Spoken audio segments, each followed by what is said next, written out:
Pandian store சீரியல்ல அடுத்த வர எபிசோட்ல என்ன மாதிரியான ட்விஸ்ட் எல்லாம் இருக்க போகுதுங்கிறத இந்த வீடியோவில் பார்க்கலாம். சக்திவேல் வந்து ரொம்பவே கோபமா தீவிரமா யோசிச்சுட்டு இருக்காங்க. அப்பா குமார் வராங்க. குமார் வந்து அப்பா ஒருத்தர் வட்டி பணம் கொடுக்கணும்ல, அது கொடுத்துட்டாரு. நான் போய் தூங்கட்டுமா, ரெஸ்ட் எடுக்கிறேன்ப்பா, எனக்கு தூக்கம் வருதுன்னு சொல்லிட்டு இருக்காங்க. உடனே சக்திவேலும் போ குமார் போய் தூங்கு, ஏன்னா எப்போ வேணும்னாலும் நாம நடுத்தெருவுக்கு வரலாம், அதுக்குள்ள இருக்கிற வசதி வாய்ப்பை அனுபவிச்சுக்கோன்னு சொல்லி சக்திவேல் பேச, உடனே குமார் வந்து என்னப்பா ஆச்சு, ஏன்பா இப்படி பேசிட்டு இருக்கீங்கன்னு சொல்லி கேக்குறாங்க. ஆமா, கேஷியர் ஏதாவது சொன்னாங்களான்னு சொல்லி கேக்குறாங்க. இல்லையப்பா, அந்த மாதிரி எல்லாம் எதுவும் சொல்லல, வட்டி பணத்தையும் எடுத்துட்டு போயிட்டு அக்கௌண்ட்ல இணைக்க சொல்லிட்டு தான் வந்தேன், அவனா எதுவுமே சொல்லலையே, என்னப்பா விஷயம் சொல்லி கேக்குறாங்க. அதானே, அவன் போய் எப்படி சொல்லுவான், அவன் தான் அண்ணனுடைய ஆளாச்சு, அவன் போய் எப்படி சொல்லுவான்னு சொல்லிட்டு பேசுறாங்க. அப்பா என்னப்பா ஆச்சுன்னு சொல்றாங்க. உன்னுடைய பெரியப்பா என்ன வேலை செஞ்சிருக்காரு தெரியுமா? என்னப்பா சொல்றீங்க? பெரியப்பாவா? அவர் போய் என்ன செய்ய போறாரு? எனக்கு ஒன்றும் புரியலப்பா, சொல்லுங்கன்னு சொல்லி கேட்டதும் அந்த பரதேசி மவன் பாண்டிய மவனுக்கு 10 லட்ச ரூபாய் பணத்தை இவருடைய பர்சனல் அக்கௌண்ட்ல இருந்து டிரான்ஸ்ஃபர் பண்ணிருக்காருன்னு சொல்றாங்க. இதை கேட்டதுமே குமாருக்கு பயங்கர ஷாக்கிங்கா இருக்கு. என்னப்பா சொல்றீங்க, 10 லட்ச ரூபாய் பணமா? ஆமா, 10 லட்ச ரூபாய் பணத்தை வந்து டிரான்ஸ்ஃபர் பண்ணிருக்காரு. சரிப்பா, நான் வேணும்னா பெரியப்பா கிட்ட கேட்கட்டுமான்றாங்க. என்னடா கேட்க போற, ஏது கேட்க போற, அது அவருடைய பர்சனல் அக்கௌண்ட்ல இருந்து அவர் வந்து டிரான்ஸ்ஃபர் பண்ணியிருக்காரு, நம்மளால எதுவுமே கேட்க முடியாது.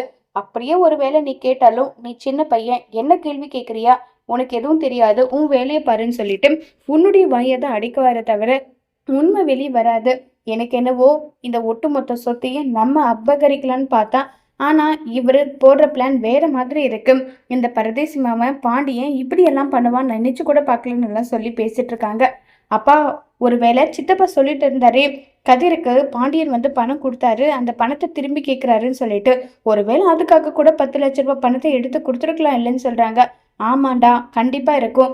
எந்த அப்பனாவது பெத்த பிள்ளைக்கு கொடுத்த பணத்தை வந்து இப்படி எல்லாம் கேட்பாங்களா, செய்வாங்களா, சொல்லுடா நல்லா சொல்லி கேட்டுட்டு இருக்காங்க. அதுதான்ப்பா எனக்கும் பயங்கர சந்தேகமா இருக்கு. என்ன பெரியப்பா இப்படி எல்லாம் மாறிட்டாரா? அதுவும் இல்லாம அந்த கதிர் வந்து யார்கிட்டயும் 1 ரூபாய் வாங்க மாட்டேன், நான் அப்படி இப்படி நல்லா சொல்லுவானே, இப்ப எப்படிப்பா பணத்தை வாங்கினான்னு சொல்லி கேட்டுட்டு இருக்காங்க. ஏண்டா, ராஜியோட நகையை வித்து தான் டிராவல்ஸ் ஆரம்பிக்கலாம்னு சொல்லிட்டு பிளான் போட்டான், அதை நான் கண்டுபிடிச்சிட்டேன்றதும் உடனே ஏதேதோ பிரச்சனை, ஏதேதோ திருப்பி கடைசியில ஏதேதோ பண்ணி முடிச்சிட்டாங்க. இப்ப இந்த பிரச்சனைக்கு வந்திருக்காங்க நல்லா சொல்லி பேசிட்டெல்லாம் இருக்காங்க. சரி, இது எல்லாத்தையும் நான் பாத்துக்கிறேன், விடு, இனிமேலும் சும்மா விடக்கூடாதுன்னு சொல்லிட்டு சக்திவேல் வந்து முடிவு எடுக்கிறாங்க. அடுத்த ட்ராக்கை வந்து நம்ம ராஜியை வந்து காட்டுறாங்க. ராஜி வந்து எக்ஸாம் எழுத போறதுக்கு முன்னாடி கதிர் ஃபோன் பண்ணுவானா, மெசேஜ் பண்ணுவானான்னு சொல்லிட்டு ஈகரா வெயிட் பண்ணிட்டு இருக்காங்க. ஆனா கதிர் வந்து ஃபோனும் இல்லை, மெசேஜும் இல்லை. உடனே மீனா வந்து ராஜிமா வாமா, டைம் ஆகுது எக்ஸாம் போகிறதுக்கு, என்ன பண்ணிட்டு இருக்க, என்ன எக்ஸாம் கவலையா இல்ல கதிர் கவலையான்னு சொல்லி கேட்குறாங்க. கதிரோட கவலைன்னு சொல்லிட்டு நம்ம ராஜி வந்து சொல்றாங்க. என்னாச்சு, என்ன விஷயம் சொல்லி கேட்குறாங்க. கதிர் முன்ன மாதிரி இல்லைக்கா, எப்போ பாரு ஃபோனே பண்ணுறது கிடையாது, நான் எக்ஸாம்க்கு எழுத போகிறேன், ஆனால் இப்போ வரைக்கும் ஒரு ஃபோன் பண்ணி எனக்கு ஆல் தி பெஸ்ட்டும் சொல்லலை, ஆறுதலாக 4 வார்த்தை கூட பேசல, அவன் முன்ன மாதிரி இல்லை, அவன் ரொம்பவே மாறிட்டான்னு சொல்லி பேசிட்டு இருக்காங்க. உடனே மீனா வந்து கதிருக்கு ஏதாவது வேலை இருக்கும் ராஜிமா, அதனால தான் ஃபோன் பண்ணியிருக்க மாட்டான், அதுக்கு எதுக்கு நீ ஃபீல் பண்ணிட்டு இருக்க, விடுன்னு சொல்லிட்டு மீனா வந்து சொல்லிட்டு இருக்காங்க. இல்லை, அது வந்துன்னு சொல்லிட்டு பேசிட்டு இருக்கும் போதே உடனே கோமதி வராங்க.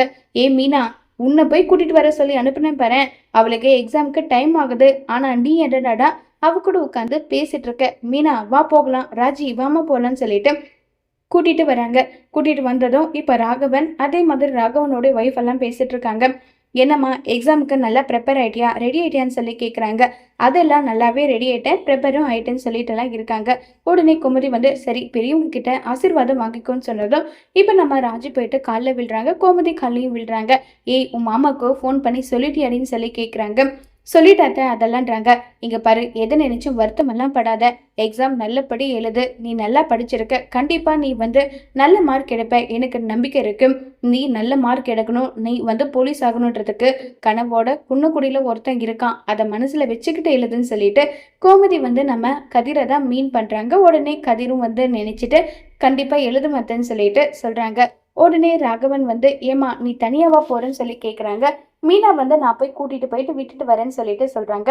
உடனே சுரேஷ் வந்து அந்த வழியை தான் எனக்கு வந்து கவுன்சிலிங் மாதிரி கொடுத்துருக்காங்க, ஸோ நான் அந்த வழியை தான் போறேன், உன்னை விட்டுடுறேன்னு சொல்றாங்க. எனக்காக வர வேண்டாம், உங்களுக்கு ஏதாவது வேலை இருந்தா நீங்க வாங்கன்னு சொல்றாங்க. எனக்கு அங்க வேலை இருக்குமா வரேன்னு சொல்லிட்டு எல்லாம் இருக்காங்க.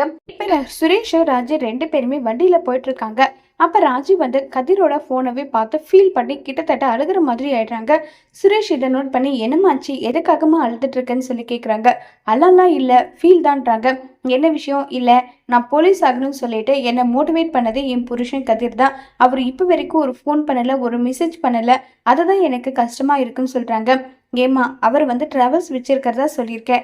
அப்படி இருக்கும்போது ஏதாவது ஒரு வேலையில வந்து இருப்பாங்க. எதுக்காகம்மா நீ இப்படி வந்து பேசிட்டு இருக்கேன்னு சொல்லிட்டு கேட்டுட்டு இருக்காங்க. உடனே நம்ம ராஜீவ் வந்து இருக்கட்டும், எவ்வளோ முக்கியமான வேலையானா இருக்கட்டும், நான் எக்ஸாம் எழுத போறேன்றது தெரியும். அதுவும் அவன் தான் கூட்டிட்டு வரதா இருந்தது. திடீர்னு எனக்கு முக்கியமான வேலை இருக்கு, என்னாலலாம் வர முடியாது, நீயே போயிட்டு வந்து சொல்லி அனுப்பி விட்டுட்டான். அட்லீஸ்ட் ஃபோன் பண்ணியாவது பேசலாம் இல்லைன்னு சொல்லிட்டு ராஜீவ் வந்து கேட்க, உடனே சுரேஷ் வந்து இங்க பாருங்க, பொண்ணுங்களோட மென்டாலிட்டி இதுதான், இதுக்காகலாம் நீங்க வரி பண்ணிக்காதீங்க, எக்ஸாமை நல்லபடியாக எழுதுங்கன்னு சொல்லிட்டு சுரேஷ் வந்து ராஜிக்கு ஆறுதல் சொல்ல கரெக்டாக ஃபோன் வருது. உடனே ராஜு வந்து தனியா ஃபோனை எடுத்துட்டு வந்து, என்ன கதிர் எப்படி இருக்க, நல்லா இருக்கியா, ஏன் ஒரு ஃபோன் கூட பண்ணலன்னு சொல்லி கேட்டுட்டுல இருக்காங்க. என்ன டென்ஷனா இருக்கியான்னு சொல்லிட்டு கேட்குறாங்க.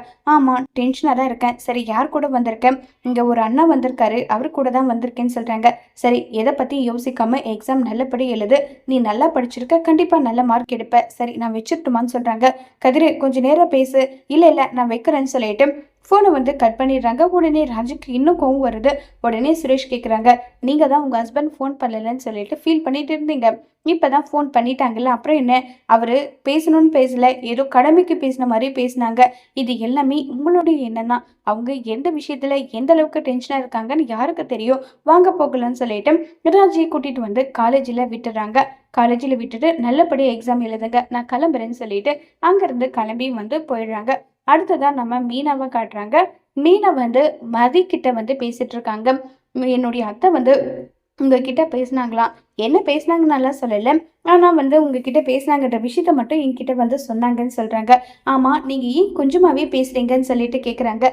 இல்லை நீங்கள் அதிகமாக பேசுகிறீங்கல்ல, நீங்கள் கொஞ்சமாக பேசுறதுனால நாங்கள் கொஞ்சமாக பேசினாலும் உங்களுக்கு அதிகமாக பேசுகிற மாதிரி தெரியுதுன்னு சொல்லிட்டு மீனா வந்து சொல்கிறாங்க.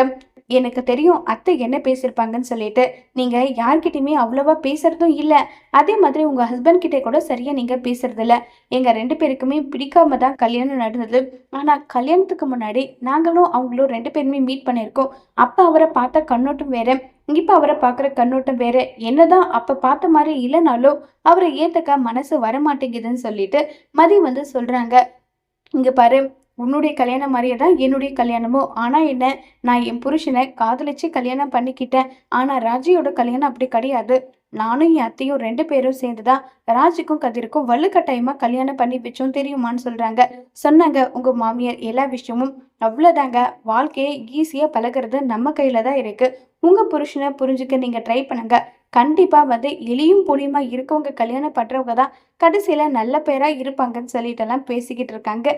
இது கேட்டு சந்தோஷப்பட்டுட்டு இருக்காங்க அழகுமதியும் மீனாவும். அடுத்த ட்ராக்கா நம்ம கதிரை காட்டுறாங்க. கதிர் வந்து மாமா நீங்கள் வந்து சென்னைக்கு ரெடி ஆகிட்டீங்களான்னு சொல்லி கேட்குறாங்க.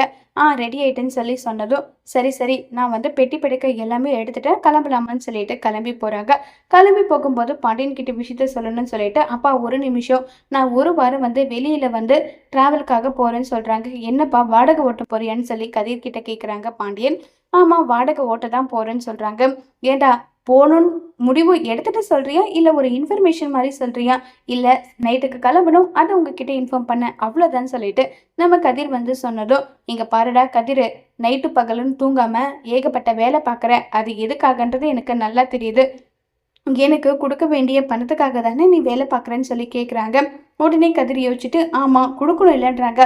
கொடுக்கணும் தான், இல்லை நல்லா சொல்லலை, நான் ஒன்றும் கடன்காரன் கிடையாது. உடனே கழுத்துல துண்டை போட்டுக்கிட்டு கடனை கொடுத்தாதான் விடுவேன்னு சொல்லிட்டெல்லாம் பொறுமையா கொடு சரியான்னு சொல்றாங்க. சரி சரின்னு சொல்லிட்டு இப்ப நம்ம கதிர் வந்து கடன்காரனே அதுக்கு மேலும் போலன்னு சொல்லிட்டு கதிர் கிண்டல் பண்ண, ஏலே நான் சொல்லிட்டேன்றதுக்காக பணத்தை கொடுக்காமலாம் விட்டுறாத, பணத்தை நீ கொடுத்தாதான் திரும்ப உனக்கு எப்போ பணம் தேவைப்பட்டாலும் நானும் இவன் பரவாயில்ல பணத்தை கொடுக்குறானேன்னு சொல்லிட்டு கொடுக்க முடியும், புரியுதா, பணத்தை கொடு, அதே மாதிரி சேஃப்டியாக பார்த்து பத்திரமா போயிட்டு வா புரியுதான்னு சொல்லிட்டு பாண்டியன் போகிறாங்க. சரி சரின்னு சொல்லிட்டு இப்போ நம்ம பாண்டியன் கிளம்பி வந்து போயிடுறாங்க. அடுத்ததான் நம்ம ராஜி நல்லபடி எக்ஸாம் எழுதிட்டு வந்துடுறாங்க. அங்கே எல்லாருமே கேட்குறாங்க எப்படி எக்ஸாம் எழுதிட்டு வந்தேன்னு சொல்லிட்டு. நல்லாவே எக்ஸாம் எழுதிட்டு வந்தேன்னு சொல்லிட்டு எல்லாம் பேசிட்டு இருக்காங்க. சரி ரீஃப்ரெஷ் ஆகிட்டு வரேன்னு சொல்லிட்டு அங்கிருந்து ராஜி கிளம்பி போயிட்டு திரும்ப கதிருக்கு பல முறை ஃபோன் பண்றாங்க. ஃபோன் பண்ணாலுமே நம்ம கதிர் வந்து ஃபோனை அட்டன் பண்றதே இல்லை. உடனே கோமதி, ஏ ராஜி, என்னடி பண்ணிட்டு இருக்க, இங்க உட்காந்து என்ன பண்ணிட்டு இருக்க ரூம்லேன்றாங்க. அத்தை, உன் புள்ள முன்ன மாதிரி கிடையாது, அவரு ரொம்பவே மாறிட்டாருன்னு சொல்றாங்க. ஏய், என்னடி பேசிட்டு இருக்க, என் புள்ள என்னடி மாறிட்டான்னு சொல்லி கேக்குறாங்க. அவருக்கு எத்தனை முறை ஃபோன் பண்ணன்னு தெரியுமா? ஒரு முறை கூட ஃபோனை எடுக்கவே இல்லை. ஏய், அவன் ஏதாவது வேலை இருப்பான்டி, அதுக்காக ஃபோனை எடுத்திருக்க மாட்டான். எதுக்காக இவ்வளோ கோவமா இருக்க? சரி, நான் பண்ணி பார்க்குறேன் இருன்னு சொல்லிட்டு கோமதி ஃபோன் பண்ற. உடனே ராஜி வந்து சொல்றாங்க, என்னுடைய ஃபோனை வந்து கதிர் எடுக்கல. ஒருவேளை உங்க ஃபோனை எடுத்தா நான் வந்து இருக்கிற கோபத்துல என்ன பண்ணுவேன்னு தெரியாததுன்னு சொல்லிட்டு கோவமா பேசிட்டு இருக்காங்க. உடனே கதிர் வந்து ஃபோனை அட்டன் பண்றாங்க. அட்டன் பண்ணதுமே வந்து, மா சொல்லுமா, எப்படி இருக்க, நல்லா இருக்கியான்றாங்க. ஏண்டா கதிர், ஏண்டா வந்ததுலேருந்து ஒரு ஃபோன் கூட பண்ணல, ராஜி ஃபோன் பண்ணாலும் எடுக்க மாட்டேன்றியா, அவ ரொம்ப கோபத்துல இருக்கா, இந்தா கொடுக்குறேன் பாருன்னு சொன்னதும் கதிர்ன்றாங்க. என்ன ராஜி, எக்ஸாம் எல்லாம் நல்லபடியாக எழுதுனியான்னு சொல்லி கேட்குறாங்க. எக்ஸாம் எழுதுனேன். கதிர், ஏன் என்கிட்ட சரியா பேச மாட்டேங்கிற, நான் வேலை இருக்கேன் ராஜி, சரி அம்மா கிட்ட ஃபோனு கொடு. கதிர், அது வந்து, ஏய் அம்மா கிட்ட கொடுன்னு சொல்றேன் இல்லைன்னதும் உடனே அத்தை, இன்னாங்க உங்ககிட்ட பேசணுமான்னு சொல்றாங்க. அம்மா, அங்க எல்லாமே ஓகேவா, எல்லாம் நல்லா இருக்கா, ஓகேவா, பரவாயில்லையான்னு சொல்லி கேட்குறாங்க. அதெல்லாம் ஒன்றும் பிரச்சனை இல்லைடா, நல்லா தான் இருக்கேன்னு சொன்னதோ, சரிம்மா நான் வேலையாக இருக்கேன், டிரைவிங் பண்ணிட்டு இருக்கேன், நான் அப்புறம் பேசுகிறேன்னு சொல்லிட்டு ஃபோனை கட் பண்ணுறாங்க. உடனே ராஜீவ் வந்து, அத்தை என்னத்தை ஃபோனை கட் பண்ணிட்டானான்னு சொல்லிட்டு கேட்குறாங்க. ஆமாண்டி, அவன் வேலையாக இருக்கானா, அதனால தான் உங்ககிட்ட பேச முடியலையா, அதுக்கு எதுக்கடி இவ்வளோ ஃபீல் பண்ணுற? இல்லத்த, உங்கள் பையன் முன்ன மாதிரியெல்லாம் ஒன்றும் இல்லை.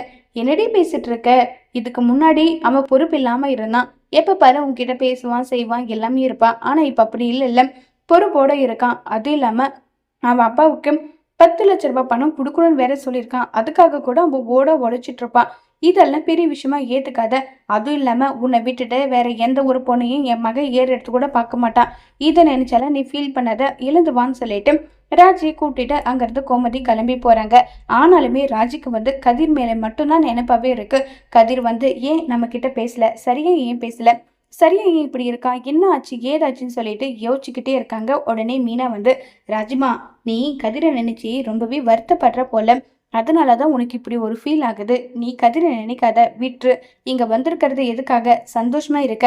இப்போ உன்னோட எக்ஸாம் டென்ஷனும் முடிஞ்சிருச்சு, என்னுடைய மீட்டிங் டென்ஷனும் முடிஞ்சிருச்சு. சென்னைக்கு எதுக்காக வந்தோம், ஜாலியா இருக்க, ஃபன் பண்ண, அதை மட்டும் செய்யன்றாங்க. இருந்தாலும் கதிர் வந்துன்றாங்க. இங்க பார், கதிரோட பேச்சை இத்தோட விட்டுரு.